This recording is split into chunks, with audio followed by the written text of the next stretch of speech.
Buenas noches, compañeros, señor tutor. Este video es para presentar el trabajo final del curso de arquitectura de computadores, donde se repasará todos los trabajos realizados en todo el semestre de las unidades que corresponden al curso. Vamos a ver el concepto de máquina secuencial del programa almacenado de la arquitectura de computador de von Neumann, relación a los tres aspectos básicos como programa almacenado, máquina secuencial e implementación. Entonces esto se hizo a través de un mapa mental, les demostró las ventajas y las características de la arquitectura. Pues aquí se los voy a presentar. No sé,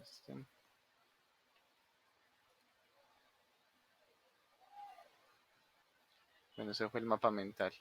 Entonces tenemos lo que es máquina secuencial de programa almacenado de von Neumann, ¿cierto? Entonces, ¿con qué cuenta esto? Sobre programa almacenado, tenemos que son instrucciones almacenadas, almacenamiento en la memoria, que guardan como secuencias de 1 y 0. Tiene el mismo formato para los datos y los programas, entonces manejan instrucciones y el cargue de datos. También tenemos lo que es máquina secuencial, que es donde se maneja por la entrada y salida la información, instrucciones de memoria, la de CPU ejecuta dichas memorias, como podemos ver acá. Entrada, salida, la unidad aritmética, la unidad de control y la memoria. Entonces, ¿cuál es la implementación? Requiere de 5 unidades funcionales. Tenemos el órgano de cálculo, una memoria, un control y unidades de entrada y salida, como veíamos acá. ¿Cuáles son las características de esta máquina secuencial? Que tiene una memoria unidimensional, cuenta con instrucciones secuenciales, hay una única memoria de instrucciones y datos, no hay distinción de instrucciones y datos. O sea, es igual a una instrucción que a un dato. Hay registro de índices y hay modos de direccionamiento. Siempre pues va con un ciclo correspondiente con todas esas características. ¿Qué ventajas nos permite esa máquina secuencial? Permite código automodificable, arquitectura electrónica fácil de diseñar e instrucciones y datos recuperados de forma secuencial. El segundo punto que se realizó en el primer trabajo colaborativo fue la evolución de los microprocesadores y principales fabricantes, teniendo en cuenta hasta la actualidad que se hizo en forma de un gráfico, que ese es el que tenemos acá. La evolución de los procesadores. Contamos con las las principales marcas que es Intel y AMD. Pero pues a partir a través del tiempo hubo otras marcas como Digital, como Motorola, como Zilog, National Semiconductor, IBM. Entonces acá podemos ver el gráfico a través del tiempo. Vemos que la marca CSMP, que es la del año 1974, que es el National Semiconductor, se creó este procesador en el 74. Motorola trabajó en el 75 con el procesador 6800. Zilog en el 76 con el Z80. Igual que IBM contó con procesadores en el año 93-94 con el PowerPC 601 y 620. Y Intel a partir del 71, que fue uno de los principales, aún permanece, empezando desde el Intel 4004, el 1008, 2008, luego pasó pues al Intel Pentium, el 2, el 3, el 4, luego los Core Duo, y ahora cuenta con el Intel Core i3 y 5 en todas sus generaciones. Primera generación Allen, segunda generación Sandy Bridge, tercera generación Ivy Bridge, la cuarta generación Haswell y la quinta generación actualmente la Broadwell. Estas cuentan hasta de 8 procesadores, el i3, el i5 y el i7.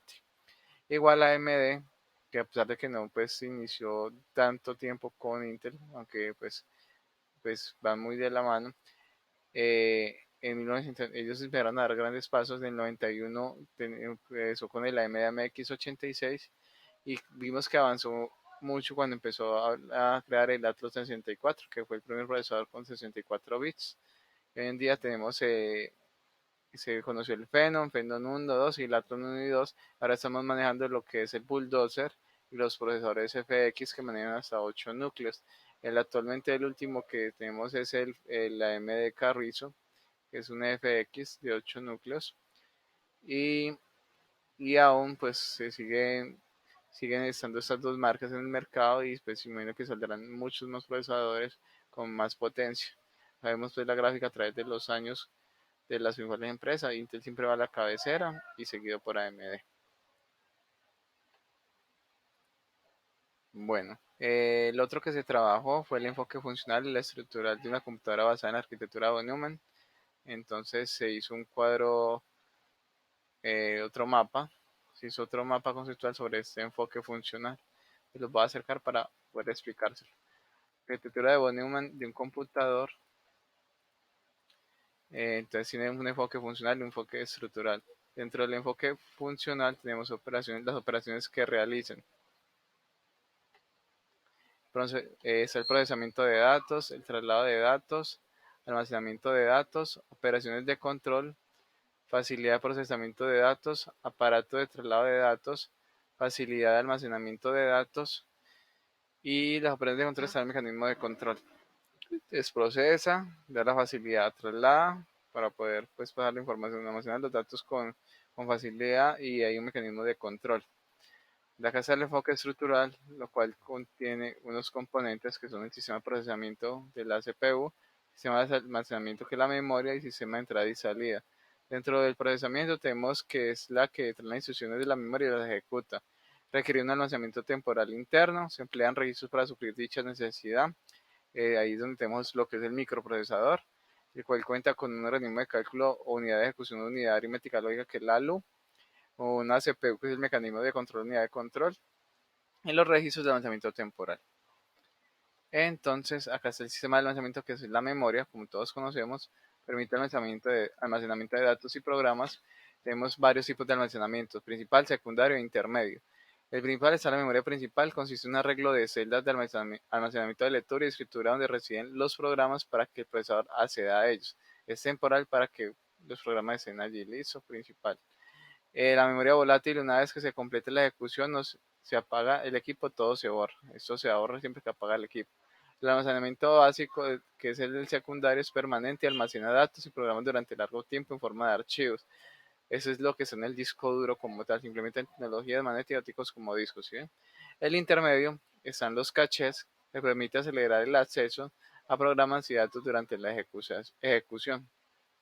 Y tenemos los últimos sistemas de entrada y salida. La interfaz es la computadora, todo lo que está por fuera de la computadora y permite obtener los datos, programas desde el exterior hacia el interior, entrega luego resultados que son procesados o una copia de parte del lanzamiento secundario.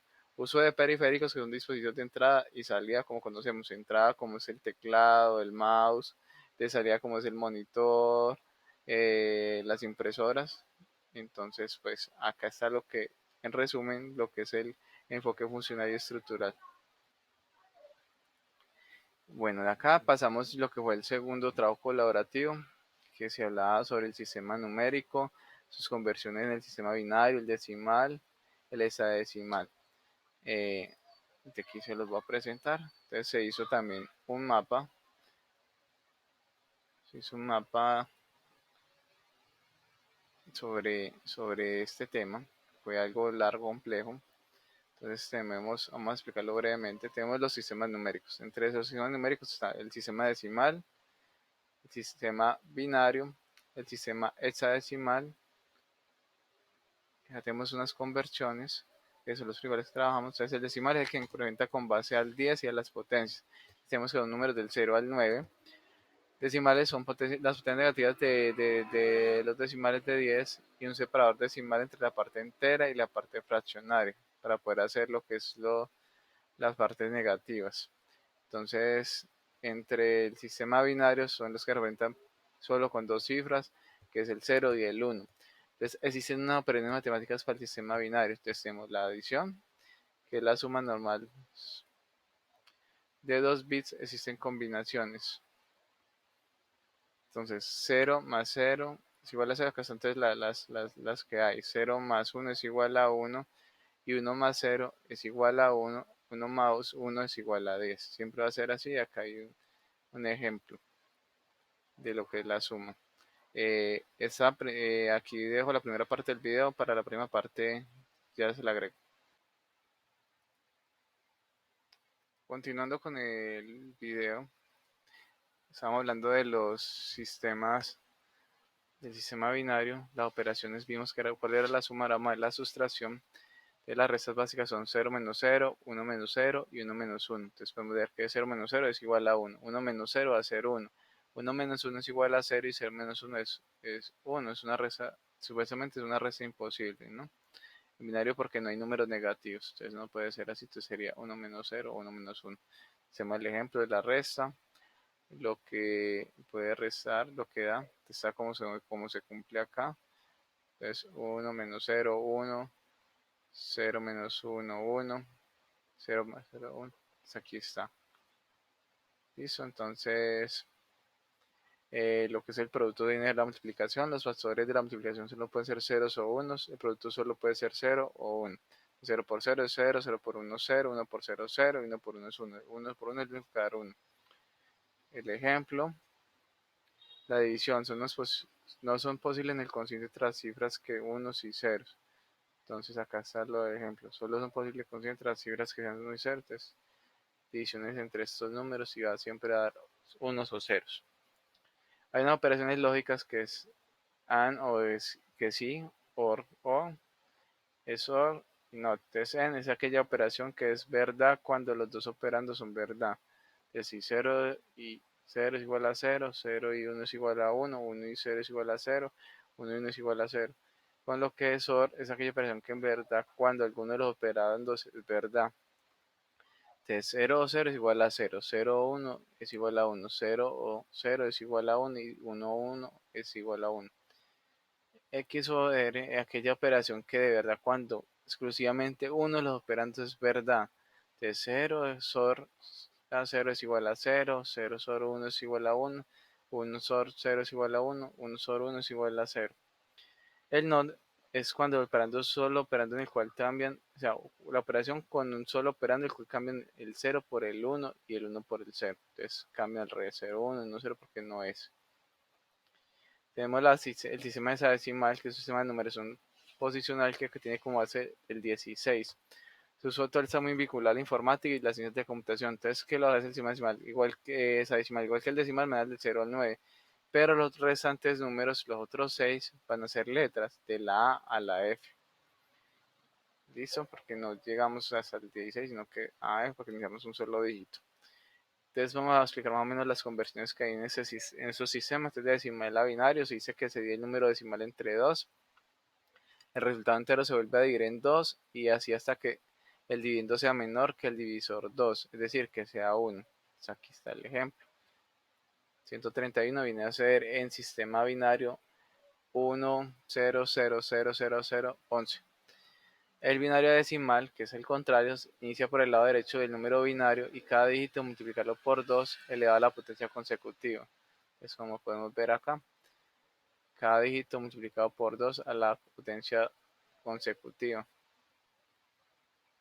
Antes 4, 5, elevado a la 4, 3, a 0. Entonces acá y al último se suman y da el resultado del número decimal binario, que es 53. De decimal a hexadecimal se divide el número de entre 16 hasta que no podamos dividir más. La parte decimal se multiplica por 16, se toma el residuo de cada división y se reemplaza según el sistema decimal. Se cambia de abajo hacia arriba según el resultado de la división. Aquí está el ejemplo. Decimal a esa decimal, entonces empiezan a cambiar lo que es el número.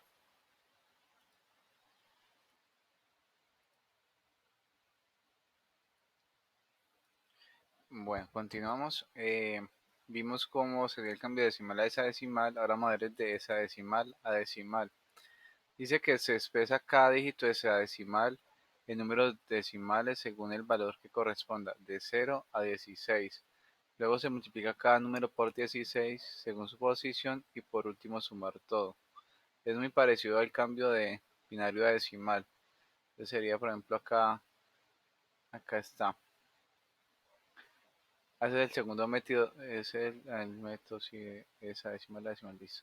Ejemplo del número 2 a 3b sería 2, 10, 3 y 11. Entonces acá está cómo se haría el proceso. 2 a 3b es igual a 2 por 16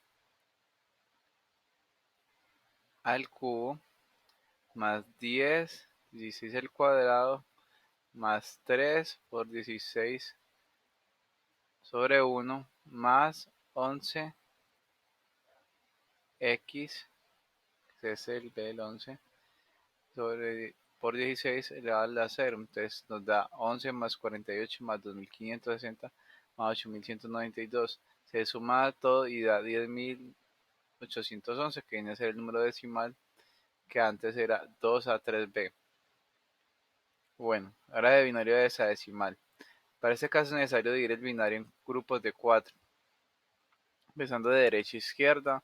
Luego cada grupo lo pasas a su forma decimal y si la cifra es mayor a 9, hace que se hace la equivalencia, que A es igual a 10, B es igual a 11, C igual a 12, D a 13, E a 14 y F a 15.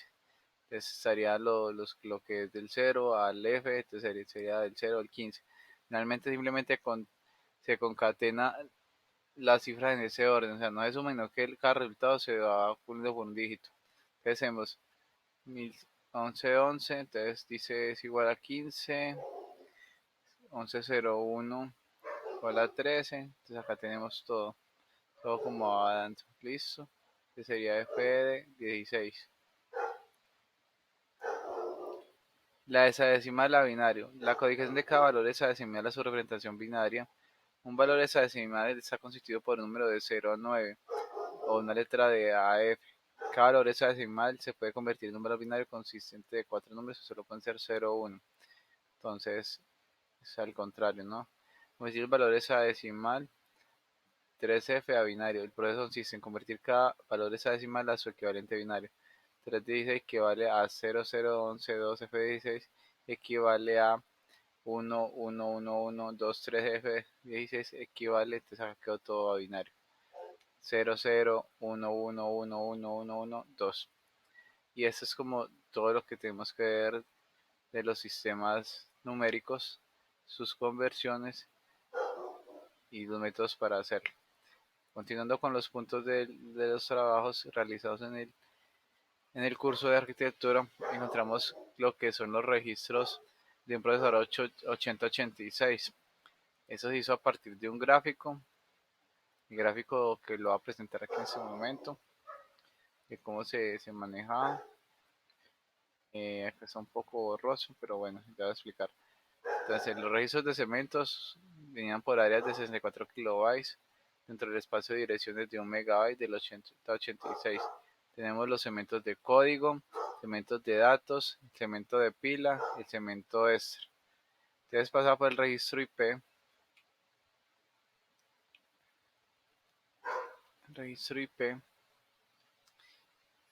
que era un registro IP de 16 bits. Y está acá lo que es el registro de banderas. OF, DF, IF, TF, CF, ZF, AF, PF, CF. Se va a ver la dirección que toma hacia abajo y hacia arriba. Y acá tenemos lo que es el registro de propósito general. Es AH, AL. Espera que yo por acá lo tengo con mejor calidad. Listo, acá está. Entonces tenemos que el ODF es el overflow, el desbordamiento, indica el desbordamiento del bit de mayor orden después de una operación aritmética de números continuos. 1 existe overflow, 0 no existe overflow. Para operaciones sin signo no se toma en cuenta esta bandera. Está el DF, que es el de dirección, que controla la selección de incremento o decremento de los registros. Si de los registros CI y DI, las operaciones son cadenas de caracteres, uno es decremento automático, 0 es incremento. La bandera de F se controla con instrucciones STD y CLD. Y F es interrupción, controla el disparo de las interrupciones. 1 habilita las interrupciones, 0 deshabilita las interrupciones. La interrupción enmascarable es la única que no puede ser bloqueada por esa bandera. De la bandera IF se controla con instrucciones STI y CLL. Es esto. Tenemos la TF, que es la trampa. Permite la operación del procesador en modo de depuración paso a paso. SF, que es el signo, contiene el signo resultante de una operación aritmética 0 positivo o 1 negativo.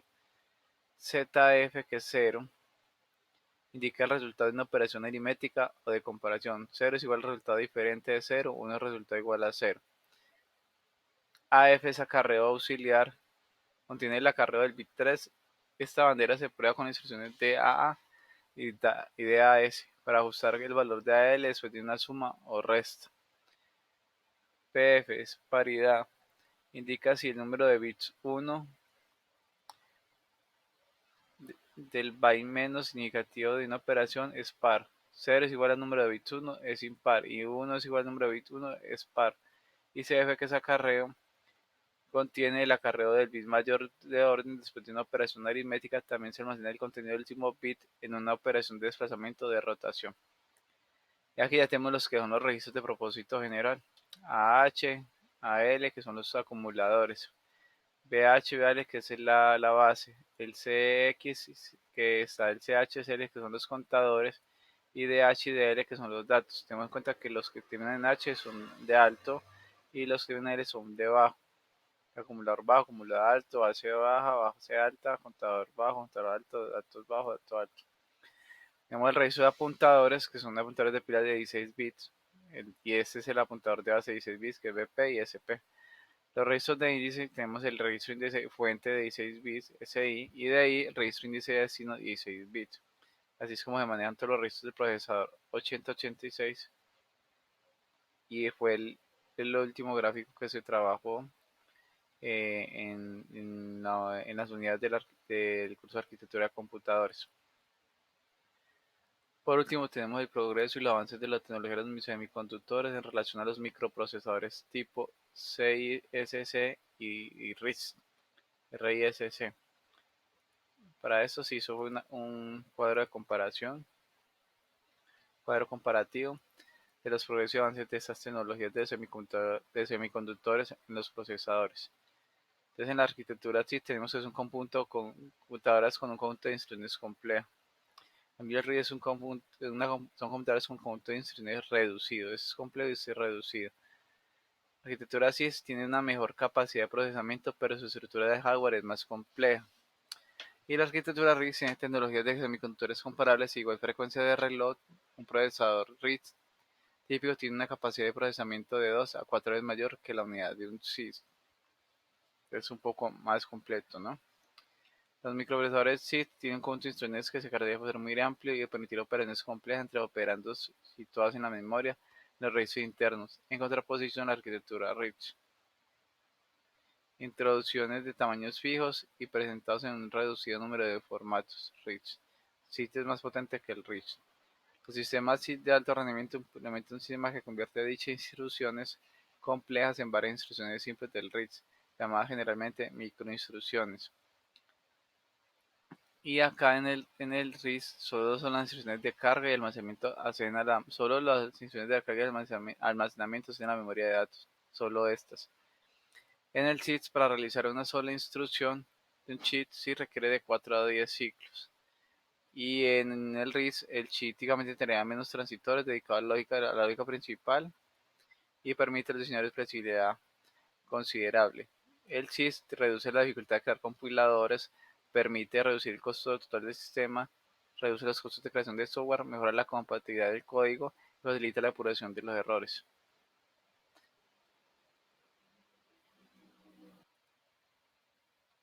Bueno, como el video siempre ha sido largo y solo me permite grabar 10 minutos, esta ya sería la cuarta parte, donde vamos a seguir hablando del cuadro comparativo de los avances en tecnologías de los semiconductores en los microprocesadores tipo CISC y RISC.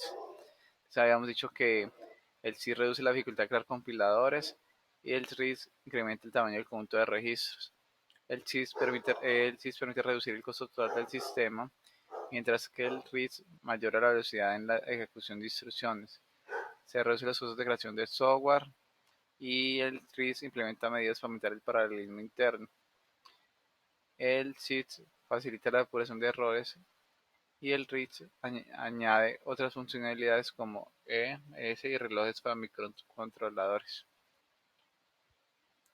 Entre las conclusiones que tuvimos en ese momento fueron que los diversos sistemas numéricos permiten mostrar y diagramar cantidades según sea el caso, y la necesidad del sistema binario y hexadecimal que son usados en computadoras permiten la implementación del contexto externo al lenguaje de máquina para realizar diversas funciones. Vemos que el procesador 8086 de Intel tiene diversos registros, los cuales funcionan de una forma secuencial y permiten el funcionamiento adecuado del procesador. Y la arquitectura de procesadores SID y RISC son diferentes, pero cada una de estas se utiliza según la necesidad del equipo y del trabajo que se debe realizar. Entonces esto fue todo por ahora. Se estudiaron todos los temas y los trabajos que se realizó en el curso de arquitectura de computadores en esta elaboración de trabajo final. Muchas gracias.